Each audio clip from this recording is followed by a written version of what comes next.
तर बघा मित्रांनो, जे नवी मुंबई पोलीस भरती आहे चालक महिला उमेदवार त्यांच्यासाठी महत्त्वाची अपडेट माहिती समोर आलेली आहे.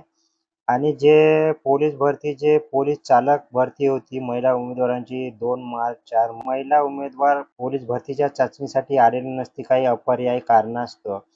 तर त्यांच्यासाठी एक शेवटची संधी म्हणून जे 5 मार्च 2026 सकाळी ठीक 5 वाजता परेड ग्राउंड, पोलीस मुख्यालय, रोडपल्ली, कळंबोली, नवी मुंबई येथे उपस्थित राहायचं आहे. त्याच्यानंतर कोणतेही ग्राउंड घेण्यात येणार नाही आहे.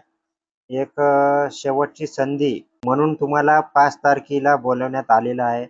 तर बघा, याची नोंद घ्यायची आहे. त्यांना यापुढे कुठल्याही सबबीवर संधी मिळणार नाही याची उमेदवारांनी नोंद घ्यायची आहे.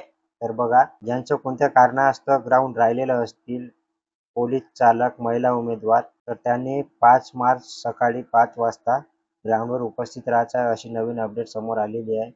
आणि अशाच नवीन अपडेटसाठी आपल्या चॅनलला सबस्क्राईब करून ठेवायचं आहे. फेसबुक, इंस्टाग्राम पेजवरून बघत असाल तर नक्की फॉलो करून ठेवायचं आहे. धन्यवाद.